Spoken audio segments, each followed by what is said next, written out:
It's been announced that you're going to be judging the Sun's Bust of Britain competition. It has. Fill us in.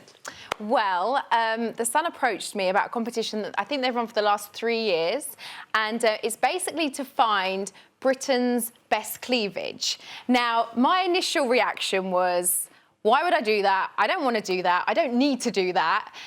And then I thought about it, and I thought, well, hang on, why wouldn't I do that?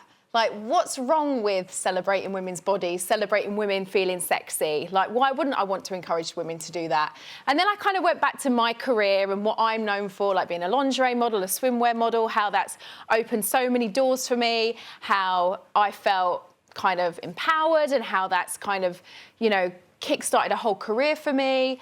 And I thought, well, if I can't front this campaign, who can? And if I don't front it, I'm basically saying there's something wrong with it.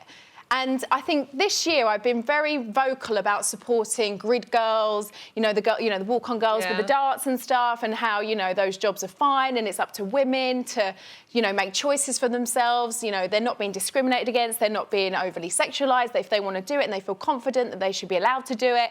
So I felt that it was something that I could confidently do, and I felt like I was at an age where I don't have like the best body. I'm not a 20-year-old lingerie model anymore. Not bad.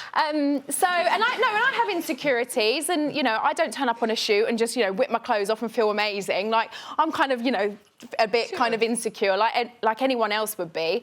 And so I just felt like it would be a fun thing to do, and so yeah, I got involved. Well, I mean, Janet, we know you've got reservations. What are your reservations? Well, first of all, it is a fun job she's getting paid for. So it's a job work to get paid. Yes, it's a job that she's getting paid for. It's a job that judges cleavages, but you can bet your life there's one kind of cleavage that's not going to be the winner.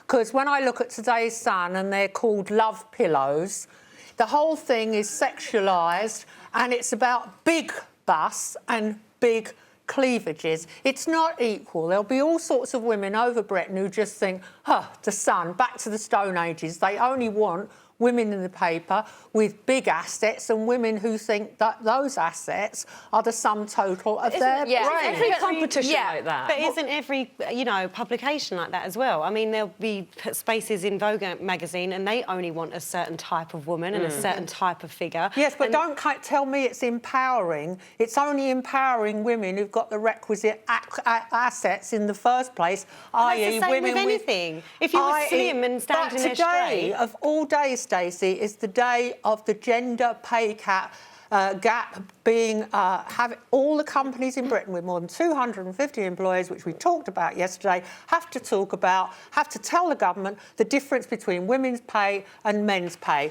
And as long as women are happy to be judged by their external appearances rather than what's in their head and all their skills, I feel So you think there's a link this. then, Janet? I just think it's settling for second best when women are worth more than that. Kelly's worth more than being judged by the size of her top. But this is why I wanted to judge it, because I am more than that. You know, if anyone follows me on social media, they see me on the show, they see that I live a real life, they see that I have hobbies, that I have interests outside of getting my clothes off. And but why should women who've got one set of assets that conforms to the Sun, i.e. they're women who want to lie down on a bed, squash their upper halves together and take a picture. Can I just say, if they want to do that, look, the pictures in the paper today are Janet, can I ask you, are you judging these women? Do you think they shouldn't be allowed to do that? I'm saying it's fine for them, but there are plenty of other women who those pictures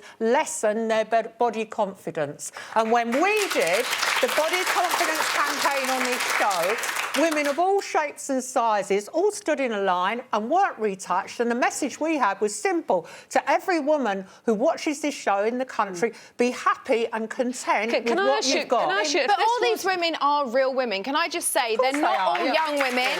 They're women of all ages. They're women that have careers, and they're women that think, oh, why not? Janet, the prize is £5,000. You get to go to Ibiza for a holiday. We're going to do a lovely photo shoot. All the people involved involved in the campaign are women. Everyone on Yeah. set when I did my shoot, by the Sun to flog the Sun. I mean, if this was a beautiful teeth competition or a beautiful hair competition, would you have the same... It's the sexual element of the competition. I think people have more of a problem with it. it probably being in the Sun, because I think the Sun also have that kind of, their take is very kind of, you know, they like working class, sexy girls, you know, that's kind of their... But women and men buy the Sun. It's not just a men's newspaper, yeah, you know. The Sun is not having a competition for the most gorgeous testicles in Britain, are they? Did you know? I can judge that as well.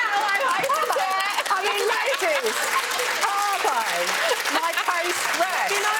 Because women, can I just say, women like looking at other women. I'd much rather look at pictures of beautiful women. That a pair of men's testicles will not sell one newspaper. Isn't the reality that They're not that attractive. As we move forward and, you know, the feminist movement is more empowered and women feel more like they've got a voice, isn't it that they have choice? And if it is your choice to do or enter this competition or, in fact, to front this competition, it's about women having choice. OK, I agree with you.